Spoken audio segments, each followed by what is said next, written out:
to say thank you for coming out to this panel, Follow Your Dreams, the comic book artist journey.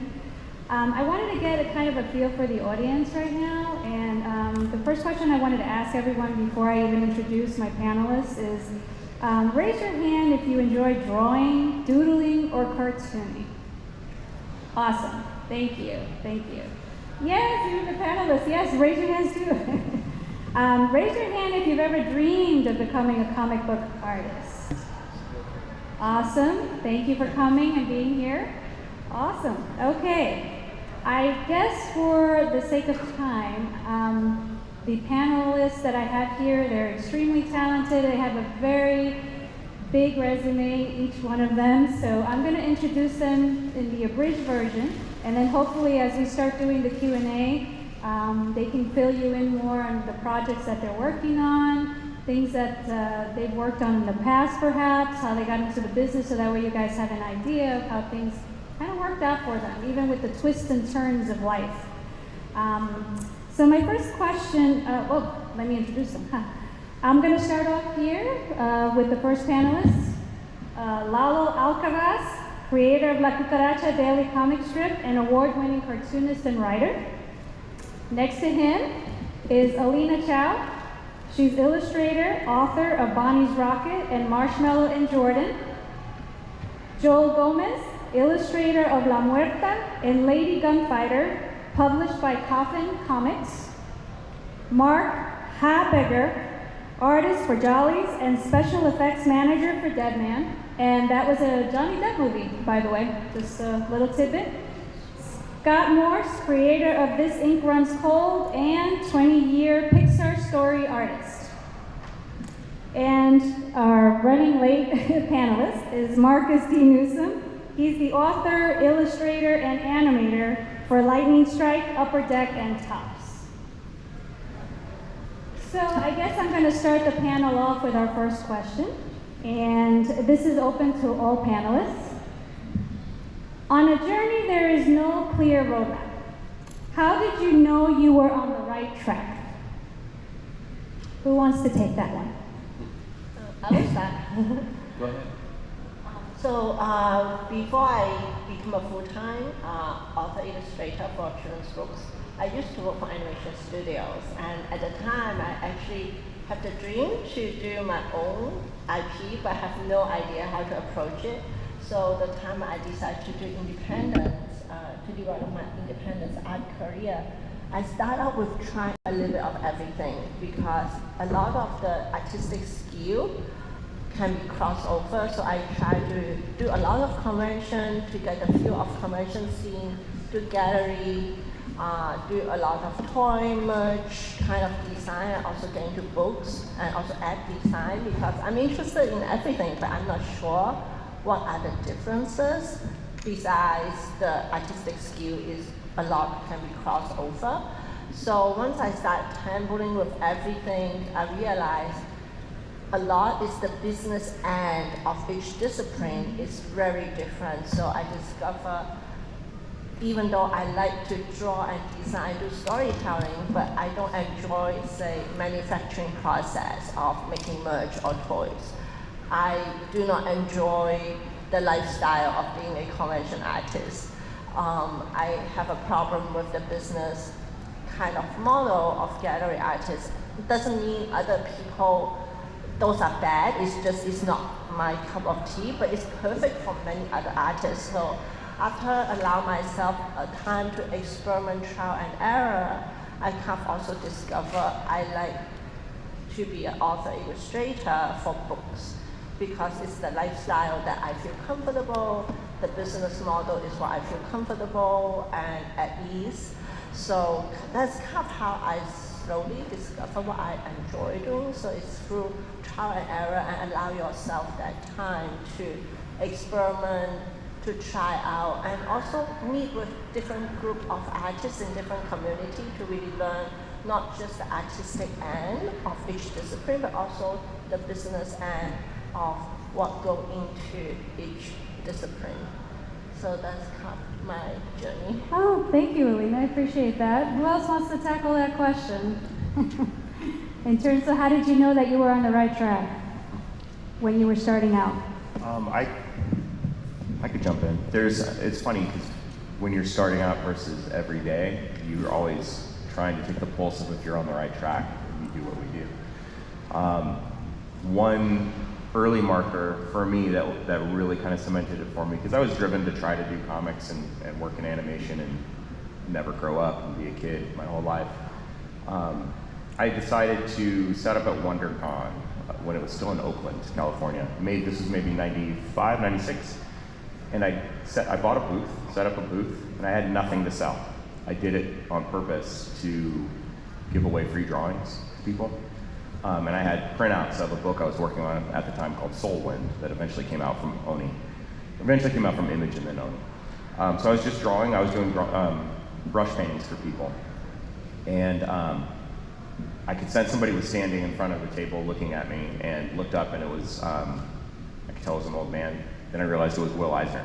And he had stopped, and he was watching me, and his wife was standing behind him. He was watching me intently draw, and I realized who it was, and his wife was like, "You have a brush like that, don't you?" I was using a Chinese brush. He's like, "Shh, I'm watching him draw, and I realized who it was.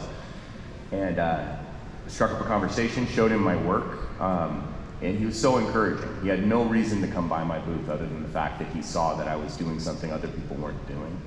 And I think that kind of helped cement for me that you can not go the conventional route of trying to publish your book and shove it in people's face, but like give away a drawing, make a friend in a different way, and you'll be surprised who kind of comes up to you. Well, thank you for that, Scott. I guess, you guys are bringing up some very good points. Everything from, experimentation to networking is very important, I think, in any field, in any business.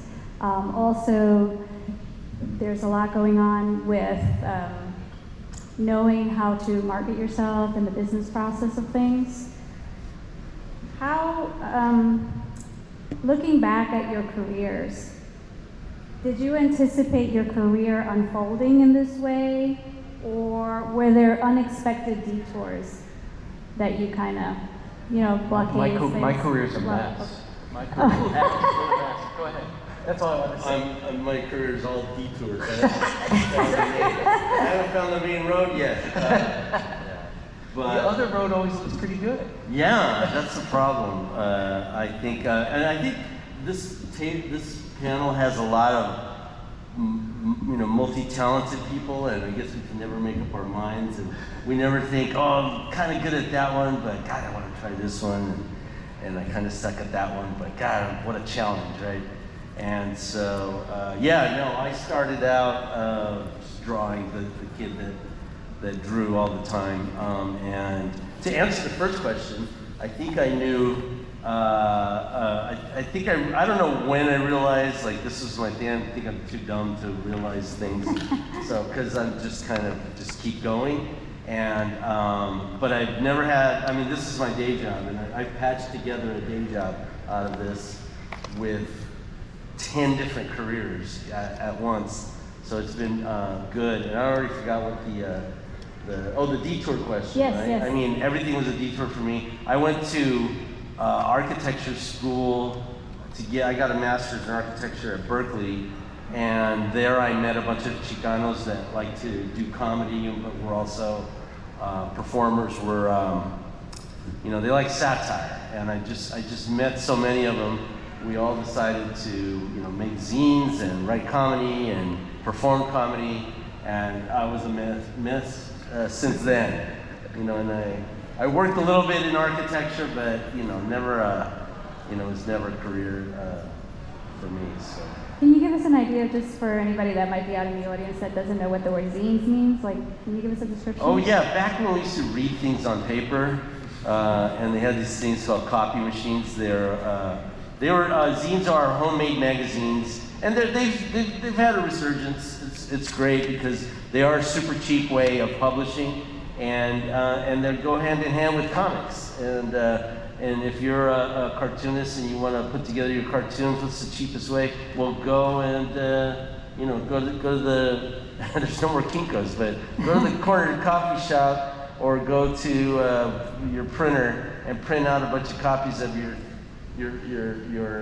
artwork on 8.5 by 11 paper and fold it, staple it. You got to buy one of those staplers, so yeah, kind of long. And then sell them for a few bucks, and that's what we did. I had a magazine called Pocho Magazine, which actually San Diego State is going to reprint the anthology this fall, and it's a collection of all our very offensive but brutally hysterical Chicano comedy writings from the 80s and 90s, and so I think we're already past the cycle of canceling. I think we made it. I think I made it through to the other side, and now it would be lauded as a hero. Oh, that's wonderful. I actually do a zine series right now. We're on the 3rd issue. Mary Fleener and I started one. She's always loved doing zines, always loved doing mini comics, and we've got an anthology and a small local group of creators, and there's like 15 of us, and everybody contributes. It's great. It's so much fun. Be your own boss. The model is accessible to everyone. It's so fun. Absolutely. Well, thank you. Oh my goodness. So anybody else want to answer that question of how your career, did you anticipate it unfolding this way? What were some detours of things? Because I think sometimes as creators, and even when we start, creating, we're not really sure, like, oh, we're doing the right thing? Are we talking to the right people? Are we making the right connections? But is there really a right, And so I think it just helps if anybody else wants to talk about their detours and stories. I see Marcus down on the end there. Hi. What's funny is I thought I was just going to put a book out and become an instant superstar, and did not happen. It is hard, but it's fun at the same time. I think the fun part is you don't know what's going to happen. You're just living your dream. Gotcha.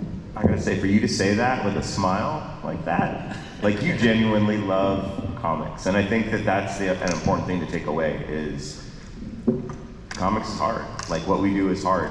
Not just the promoting and the making and getting it out there, but even just starting from like the first panel and being brave enough to put something on paper. If you guys are gonna go down that road, you gotta get comfortable with yourselves, and if you're comfortable with yourselves, the audience is gonna find you and recognize that, and you're gonna make maybe not a gazillion fans, but the right fans, right? I mean, even if you don't become an instant hit, you're gonna become a hit with somebody.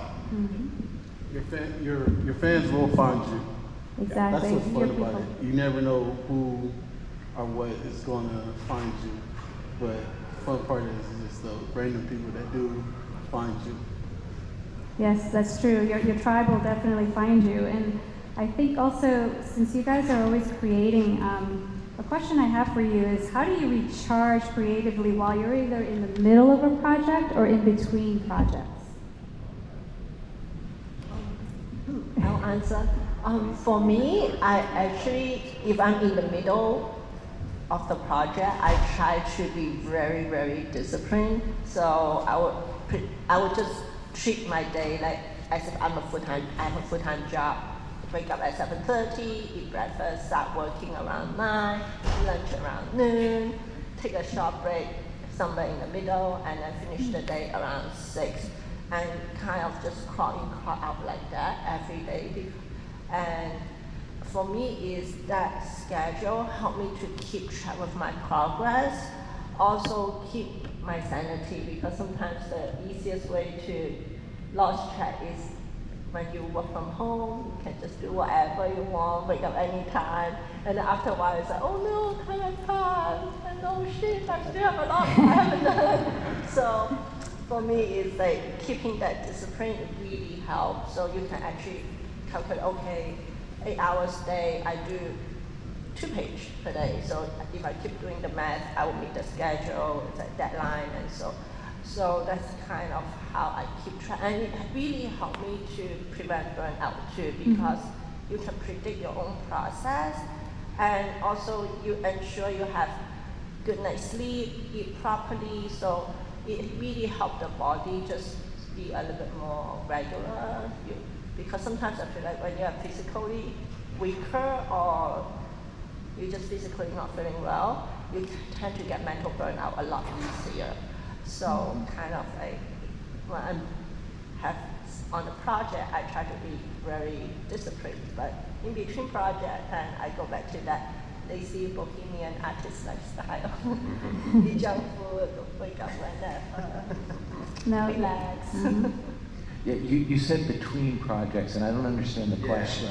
Oh, so, It's like a continuing. It never yes, stops. I mean, self-care is very important, and I guess she was talking like in between projects, she's very disciplined, and I don't know how. She sounds much healthier than I do, so I appreciate it. So to try to prevent burnout, I mean, do you guys have like any kind of method or technique to kind of recharge those batteries and make sure you're taking good care of yourself? Because I think that also as entrepreneurs and business owners, and if you're working on your own, I mean, I could easily roll out of bed and just start working without even taking care of myself first. And then there's that burnout piece that Alina was mentioning. So I don't know how you guys do it. So I guess that's what I'm trying to. Lalo's drawing right now. Yeah. You can't stop. I kind of focus. I kind of just focus on the things. It sounds kind of selfish, really, but anything that really inspires me. And so a lot of times, if I'm stuck in a rut or if I'm slowing down, I'll put down what I'm working on and then go look at people's work that I like. I feel like I mentally have to be devouring stuff constantly. And sometimes that's art, sometimes it's taking a walk, sometimes it's just talking to a friend. And it's like anything else in life, you need the balance, and you need external kind of motivators to really just kind of put you back in perspective, so to speak. And it's just like anything in life. You really just find something that you really enjoy doing and you want to spend your time with, even through the frustrations of it as you grow and learn. But find something that you can endure to continually kind of just do your best at and grow with. Because I got into comics wanting to draw Superman, and now I'm a 50-year-old man and I don't read Superman, and it's like, I'm still a comic book artist. How do I evolve and be that person, but not the person that I wanted to be when I was a younger man? And it's like, you have to kind of evolve with the thing you're into, and you have to find that thing in your life that makes you feel that way, that you can stick with for what you feel will be an eternity, and pursue it perpetually. Something that just keep you satisfied. Sometimes you gotta put that thing down and take a look at life, enjoy some time with a friend, look at other people's work, and maybe let that be what consumes you to kind of evolve and pour that back into your work. That's kind of how I see it. That's a beautiful answer. Yeah, no, that's definitely. Can I say I spoke at I think Fresno State one time, and they had a luncheon for me with the Chicano Latino faculty, and this kind of crunchy lady came up to me and said, "So, Lalo, what do you do for self-care when you're on the road?" And I said, "I drink heavily." And she walked away. So find what you love. Yes, stick with it, right? Well, I was kind of kidding about, not being in between projects, because the zine project with Mary is an attempt to have a group of people that kind of get it. We're doing stuff there that we're not doing for ourselves or on a larger project, right? So it feels like we're still kind of working, but we're kind of playing. And when you get people like that, it's like that does make you think about art differently. I love going to museums. We'll go and do different talks. We've gone and visited the Comics Archive at SDSU together. When you've got a group of people that want to talk about comics all the time, they're going to introduce you to stuff. Mary's always bringing in a big bag. You got to look at all these books. It's like, it's stuff that I wouldn't find on my own. Now I got a friend that once a month we get together and she shows me stuff. So that does recharge you, I think. These are the 3 covers. My son contributes to it. And he started being a cartoonist because he would meet all these guys here, and one of the big people who really encouraged him was Mary, when he met her when he was a teenager. Sergio Aragones has been a huge mentor for him for years. Bobby London, underground guys, just guys that he could talk to about art and would introduce him to something different. And so, I had a little lull after the pandemic, and I said, why don't I find a bunch of people that'll encourage me and be that for me? We could all just sit around and draw and talk about comics. And at the end of 6 months, we put together a comic, whatever we did. It works. I don't want to be a hog, but I just realized we're in San Diego. Yep. I grew up here. I live in LA and work in LA, but one of my mentors just passed away 2 days ago, and I was in San Diego. And when I was a teenage cholo artist, I answered an ad and went for free mural lessons. Awesome. At the Centro Cultural de la Raza in Balboa Park. And I was like 15, and I went and I met artists like Victor Ochoa, muralists that, if you haven't been, if you're not from here, go down to Chicano Park and your mind will be blown by all the murals under the bridge that goes to Coronado. But David Avalos is my other mentor, who's a real modern Chicano artist who taught me that politics belongs in art. Politics is in everything, whether you like it or not. Like, politics belongs in art.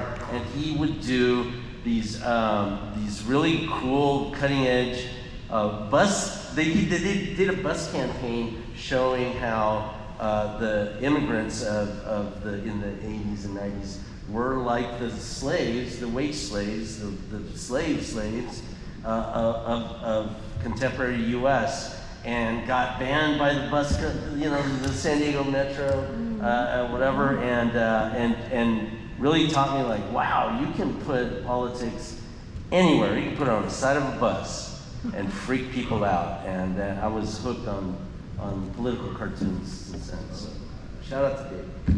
Have you seen the Great Wall of Los Angeles, Lalo? Have you been down there and seen that? No, I have not yet. It's a mural system that is the history of California. Yeah. And it's like in a drainage culvert, and it's like murals that go for like a quarter mile. It's beautiful. I just discovered it. Somebody took me and showed it to me. I was like, oh, Where is crap. it? You know what? I'm gonna have to find the address of it. But you can look it up. It's the Great Wall of Los Angeles. It's sponsored by the city, by an arts community in Los Angeles. But it's the history of the occupation. Very, very cool. Very cool mural project. Yeah, and I just want to add a little bit. It's also creativity recharge. Like earlier I said, there's certain art medium that, like I do gallery and toy stuff. I don't want them to be my main business, but I do enjoy those process. So even though today my main day job is like making books at home, but in between project or when I'm stressed, I would go make a little toy design. And it's just one thing with whatever material I have, and then I would sell it at gallery or at convention. But I do that for fun instead of consider that as a bread and butter business. That is like my fun project. Those are I can go wild. I'm not censoring the quality. I just want to try something new. If someone buy it, yay. If no one buy it, it's still I enjoy the process. So kind of a fun project on the side. So basically what I'm hearing a lot of too is that, you guys are willing to experiment, you guys are willing to call it play, I guess, in a way. What kind of projects do you have that you're currently working on that you're excited to share here? Marcus, go ahead. I'm working on 2 projects that I'm really excited about. One of them I can't really talk about. It's a crossover project, and I can't really talk about, but I just wanted to mention it. And I'm also working on a short animated film. This is something I always dreamed of doing, and it's like I'm doing it, and it's looking great, and I can't wait to put it out. Did you want to do your animation video? Because I know you have one. I didn't know we had time to show it. Yeah, it's a short clip of lightning strike.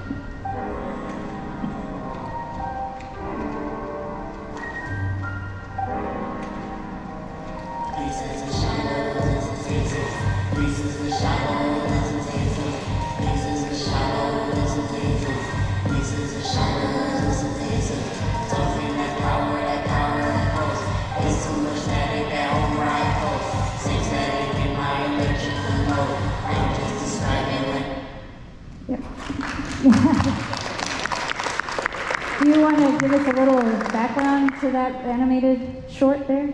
I'm sorry, what was that? Marcus, Did you want to give us a little background on your animated short? Oh yeah, so the animation is based off my comic book, Lightning Strike.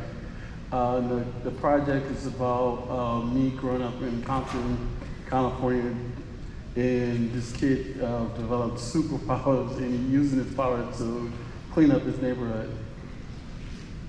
Okay, sounds great. Anybody else want to share their upcoming projects? I guess we'll start with Scott since we started on the other end. Sure. I'm working on a bunch of things I can't talk about. One's an animated movie with it's a co-production with a Chinese video game company, being co-directed by an old friend that was kind of on the same path I was on at Pixar. He was at Disney peripherally, but he was a board artist on Iron Giant and Frozen and a bunch of things. So he's co-directing, and I'm head of story, and we're working with building a team right now, tearing apart the script. Can't say what it is. Working on some books I'm very excited about that are about a very important historical creator in television and movies that you would all recognize his name, and I'm teasing you. So I can't talk about that either. One thing I can talk about that is gonna seem crazy, but I'm putting just as much energy in and then love into is I'm leading the puppet build for 4 different Audrey 2s for a Little Shop of Horrors production that my son's doing in high school. So we're building out from the small Audrey all the way up to a kaiju-sized Audrey that would take up most of the stage on a fly line with a Chinese dragon head, 7 or 8 puppeteers. So I'm building, the prototypes for some of that are done, and I'll teach the tech department at this high school how to build these puppets. So working with kids and doing things like that are an important part of what I do, like trying to give back and see that they can discover that you can create magic from nothing, and to show them how. So that's something I'm working on. Very nice. I'm working on a book about Scott Morse, but I'm not allowed to talk about it. No, I do a lot of film work. I still do a lot of documentary work, a lot of music video work. My son is a cartoonist. He also is in a band, and we're finishing 2 music videos for him and putting together the artwork for the album.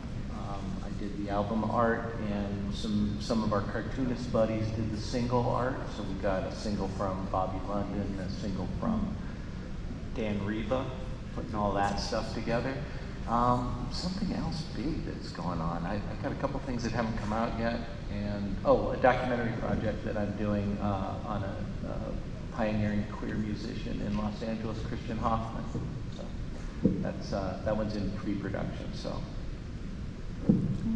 I'm currently working on the 3rd chapter of a book called Lady Gunfighter, published by Coffin Comics. It's a western, a horror western, so to speak, and yeah, it's a fun series. I've been associated with that publisher for about 9 years, working on another book called La Muerta, which is a kind of a urban, heroic kind of tale with a huge Mexican-American influence to it. And so I pretty much juggle between those 2 properties and at that publisher. I really enjoy it. It's a lot of fun.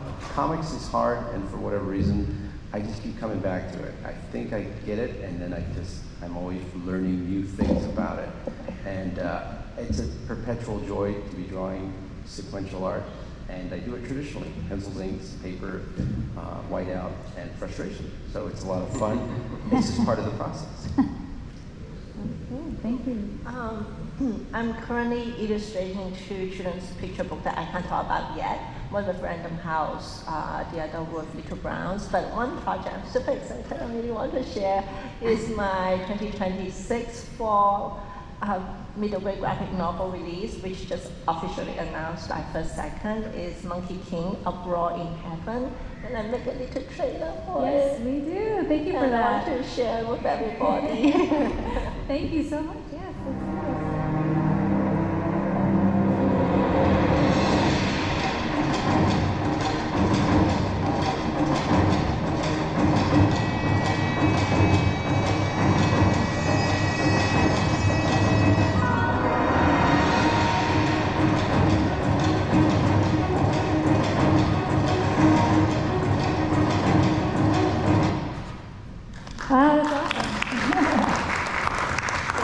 was a little teaser trailer, and the story is based on the classic Chinese novel, Journey to the West. The first 7 chapters is the prequel of Origin of Monkey King story, and I have a blast with the character because he can do all the bad things, and they have naughty words and have a lot of action, and it's cute monkey, so I love animal.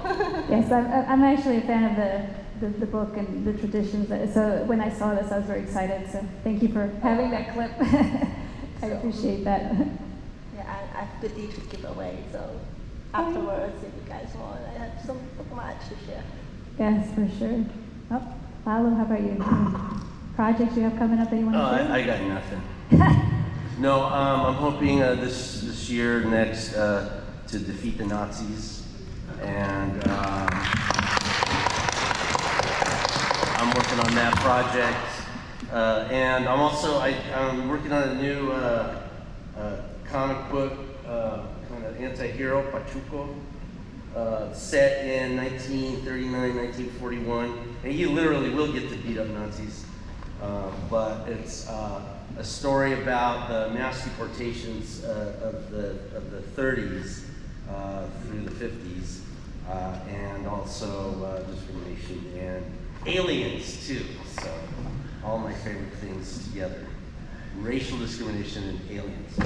How long? And I got free stickers for everyone if you want. Also I'm show running a show that we're about to sell that is a big internet property that most Chicanos would recognize. I can't tell you what it is, but if you ever laughed at the jokes online, you probably would be blown away that I'm doing this. But it's got a wide appeal. It's got 5 million followers online, and it's going to sell. And I wish I could talk about it.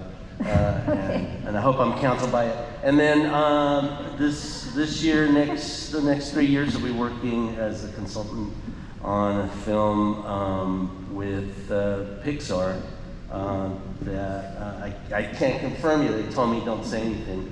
So I signed my contract.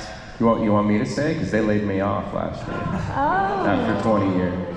What's that? I said Pixar laid me off after 20 years. I can say for you if you want. That's why it's like, let me sign. And I told my buddy, my partners, you better sign. It's a dystopia out there. You know, animation is really horrible right now. The industry is very bad. So I signed as soon as I could. It's a sequel, and I can't talk about it anymore. Okay. I dropped all the clues there. All right. So we'll continue then, since you can't talk about it anymore. We don't want you to compromise yourself. So, is there a dream project that's still on your creative bucket list that you haven't gotten a chance to do yet?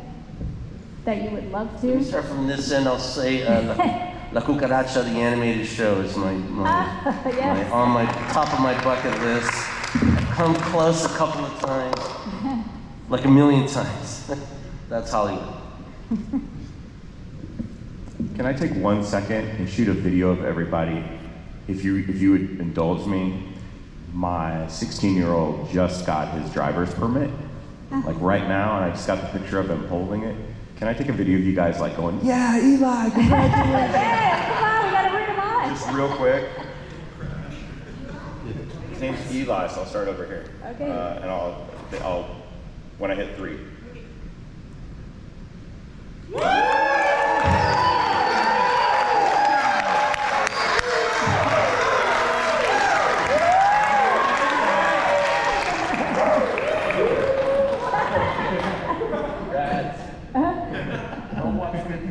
Exactly. Well, no, family's important, so. Thank you. No, thank you. Okay. Getting back to the bucket list, the creative bucket list. What would you like to do, Alina? Well, I really hope this Monkey King first book would be popular and would turn into a series, because I really want to retell the entire Journey to the West, not just the first 7 chapters. So need everyone's support as an author. pre-order is very important and reader support. So if you enjoy the book, do pre-order or share with friends who might enjoy it. So because one of my dreams is to have my own graphic novel series. Yes. And I'm kind of a new writer, so this is my second graphic novel and also my second book. So if I can have a series, I'll be like in cloud nine. So Yes. that's my dream. All right. I guess I do have a screenplay that never got produced that I always wanted. It was called Small Diamonds, and it was a rock and roll story, and I loved it. And it came close a couple of times, and someday I'll get that one done. Awesome. Dream project for me. During the pandemic, when I was still at Pixar, I actually sold a live action TV show to Disney Plus. There was a bidding war with Netflix, and I ended up going with Disney Plus. And developed it for about 6 months, and it's in turnaround now. They're not going to make it. And it's a bad time to shop original projects, but I was really pumped about this, and they were, the original people that brought it in were pumped as well, but there was a leadership change. These are the roads that you hit that you don't expect to happen in your career. Sometimes you can do everything right and have all the right people in your project, have stars and people attached, and sometimes things are just out of your power. Leadership change, they weren't the ones that bought my show, the new leaders that came in, the old ones did. So they axed all the projects at 20th Television that were happening, and I got my show back, but I would like to make that show. It's called Invisible, and it's about a world that's kind of laid over ours that you can't see, with characters that work with our children from the second they're born until the time they can talk, teaching them to smile, sit up, do all the things that new parents think they're doing. But if they do their job right, they're the first person to break your heart, because once you can talk, they have to turn off your ability to see them. So the show is about a couple of the people that train these kids, and one of them has never turned off their kids. So there's teenagers and adults that can still see this invisible guy that is making them all look crazy in the world. So I'd like to keep making that. All right. We're going to clap for that one, and we were hoping that you can make it. That sounds an amazing project. I have like 3 bucket list projects that I always wanted to do. The number one is getting a lightning strike animated series. That's number 1. 2 is doing a Spider-Man project in Ninja Turtles. I'm a huge Ninja Turtle fan. Nice, very nice. Oh my gosh, you guys, yeah. That's what this panel is called, Follow Your Dreams, because even these guys, they might have their extensive resumes and they're following theirs. So wanted to ask, how do you use your platform or visibility to support the creative community or support causes that you care about? You want to start? All right, this one's loaded because it involves Ingrid, our moderator. I revealed I was laid off from Pixar after 20 years, which was fine. They were downsizing the Walt Disney Company by, it wasn't just me, it was 200 people out of a company that employs 1,000. But I found myself between projects for a little bit. And I decided, when you work in animation and you also do comics, sometimes your comics fan base can disappear because you disappear into the studio system and you kind of become faceless and you kind of lose who you are a little bit. And I wanted to kind of get back to my comics roots. So I had a crazy idea to do an anthology where I would ask a number of people to write me a 1-page, either sci-fi or noir story, and I would draw it. I put out an open submission, blind submission to the internet, which is dangerous. And had to shut it down pretty quickly because we had a lot of submissions. And it's very telling that a lot of people really want to make comics. But I whittled that down to 24 completely unknown people who had never been published. And then I did something that one of my mentors, Alan Spiegel, always kind of encouraged, was to piggyback those names who had never been seen but want to do what we do off of people who do what we do, like me and a lot of my other friends. So I opened the Rolodex and sent out to Brian Michael Bendis, Dave McKean, Kent Williams, Scotty Young, Jim Mahfood, the showrunner for House of the Dragon, Ryan Condal, different directors from Pixar. Mark Andrews that directed Brave, Pete Sohn that directed Elemental, Jorge Gutierrez who did Book of Life. Ended up with me included, 89 writers. It's a 96-page book called This Ink Runs Cold. And we have it at our booth. It just came out. We did a quick Kickstarter for it. Kickstarter was successful, paid for the whole print run. It's a hardcover. Jose Villarrubia did all the color for it. But it was a way to kind of pull together a lot of my comics friends, my animation friends, and then some unknowns, new friends, and family and friends. I got my high school best friend in there. I got my kids in there. And, you know, I'm making the book, so I got to make the calls. And then I tied them all together with this story about what it means. The title, This Ink Runs Cold, you know, we all have ink in our veins, right? It's what we do with making comics, making animation. And mine was running cold. How do you recharge that? How do you get it warm? So that was kind of the thesis of this little project. But if you guys get a chance to get over to the far end of the convention, 4701, at least come check out the book. Ingrid's got a story in there. That's how I met Ingrid. Yes. She sent in a story. I hadn't met her before. So there you go. And I was one of the lucky few. Thank you. Okay. Supporting community, is that? Yeah, support community or causes you care about. Causes that I care about. Every year for the holidays, I do drawings for Make-A-Wish kids, turn them into superheroes. That was a project through Creators Assemble. I love doing that. It kind of fell in my lap after, for years I would go to City of Hope and they would have an artist tent for the cancer ward kids. Mm-hmm. And it was the kids and their siblings, and I loved that. And then during COVID, that you couldn't be around the kids, so they kind of killed off that annual picnic that the kids really look forward to. I mean, I would have kids coming up to me, you know, I had this guy, you know, oh, draw me a Joker. You know, it's whatever. Mm-hmm. Draw me a Joker. And I'm looking down and I'm drawing, and it's, you know, teenager. I said, oh, you know, out of curiosity, why did you want me to draw you the Joker? There's all these other guys who. He said, you've been drawing me a Joker for a while. And I didn't recognize him because he looked so much better, you know? It's like, and it's like when you're part of that and you can come back yearly and you see people, you know, how do you say no when somebody asks you to help out like that, you know? So I try and do those kinds of things. I show up in comic shops and do, you know, sketches for a free comic book day, whatever. I love kids. I love trying to encourage kids to, you know, find their community. I used to be on the board of Little Fish Comic Book Studios, and I taught a class that was a National Endowment for Humanities class last year that taught K through 12 teachers how to use comics and social justice curriculums. So I was very proud of that, because at the end, after they had kind of already gone through their different you know, African American studies, Chicano studies, women's studies. Then they came to my class, and I said, "This is how you're going to make a comic book out of it." And they seemed to really like it. I mean, they all came to Comic-Con last year, and they were just thrilled that they would be able to do this. So, you know, any chance I get when somebody asks me, I try and step up. So. Okay. And coincidentally, that's how I met Mark at a free comic book day. He was doing a sketch. And then that's how I met him, and he did a sketch of my husband and I, because we cosplay also. And it was Ant-Man and the Wasp that he did a sketch. I still have it.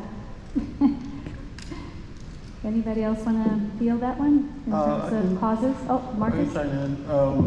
I give back. I do a volunteer doing trick-or-treats at like Ronald McDonald House. I partner with the J3 Reading Club. That's it. That's up there. I go to the schools, the elementary schools, where and share some animation. Do a live drawing where they can follow along and learn the basics of a character figure, and you know, and just like making myself available to, you know, give back. You know, I can't do much, but I always make time to do characters for a good cause. Yes. Awesome. Okay. I'm going to open it up to, oh, Lalo, did you go for it? You can always ask me if you like a cartoon that I did and you want to blow it up and take it to a rally. I will send you the file or send you a nice big file, make it available for you. And I get a kick out of that. I only ask that you take a picture of yourself, burning down a police car or whatever with the sign. And then also I raise money for, farm workers or day laborers or, all the kidnapping victims right now of ICE.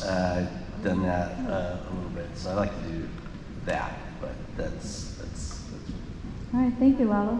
Alina, did you want to chime in? For me, I try whenever I am available or I have the resources, I like to support library and school, especially K-12, because a lot of school and library doesn't have enough funding for like book program or books. So usually, whenever I have a bunch of author copy, if you happen to be working for a library or school and need books, to contact me. I'll be happy to donate author copies and also involved in like author against book ban or support diversity multicultural content, because I feel like especially there's so many children need that kind of story for them to feel seen and heard. And also there are also many children love to listen and read story about other peoples that are different from them, and unfortunately that kind of resources in recent climate has been kind of reduced quite a lot. So in many small ways, I try to whenever I can. I also have a newsletter. I try to just use it as an open forum also to share book story behind the scenes for, and just provide that to school library, because against many school and library, they like to have authors program. They like to invite people to come to the school, talk to the kids, but they just don't have the funding.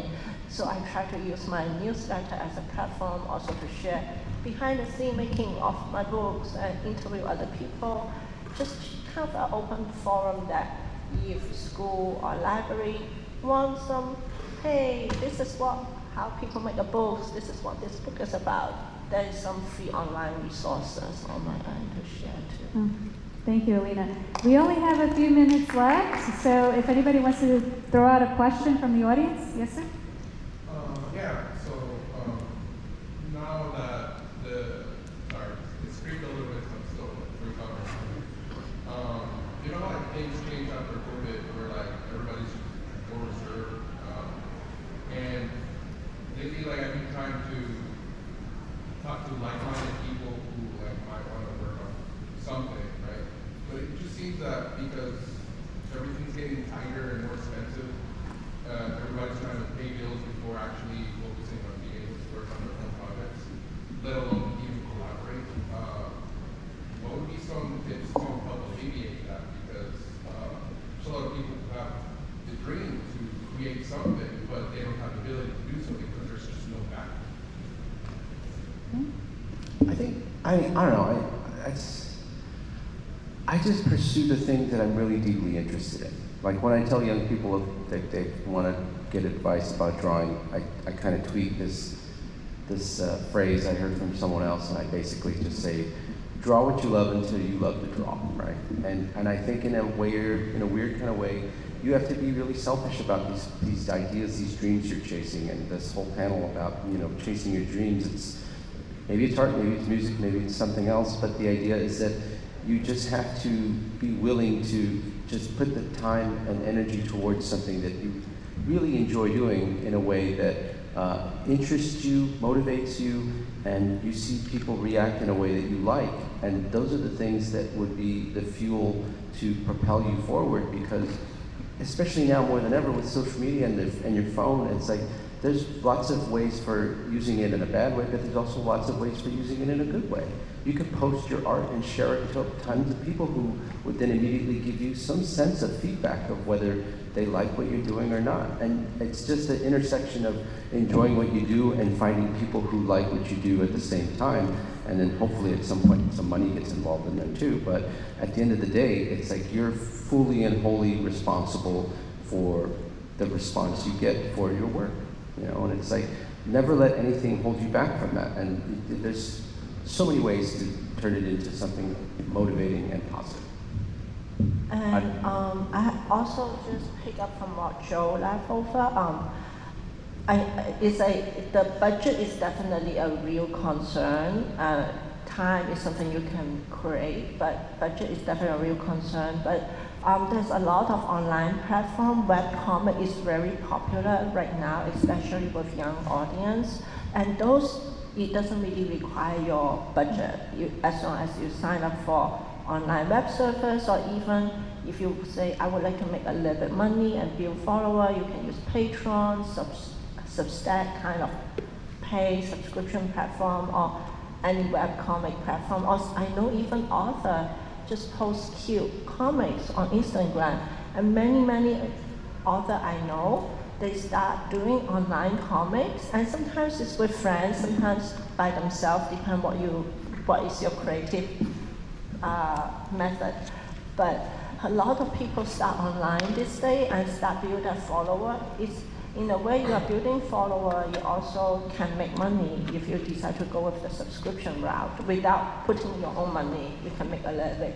It does start slow, it may take time to establish, but there are many authors this day get picked up by publisher, picked up by the big five, even under the second, under Random House, there's a lot of these major publishers. Some of the younger authors, if you read their bio, a lot of them actually start with webcomics. Some are posting on Instagram, it gets to 1,000 followers, 100,000 plus followers, million followers, and the book people just come to them, hey, are you interested to make a comic or graphic novel with our publishing house? And there's tons and tons of those this day.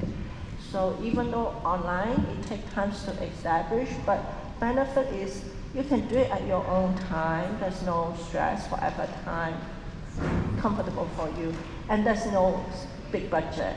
You just need a few dollars subscription. It's very affordable, but you can build audience and you can get really seen by professional people too. So those are really good. I'm so sorry. I'm going to have to wrap up here. If you guys want to continue the conversation, if you have more questions, we do have an autograph signing in the sales pavilion on the second floor.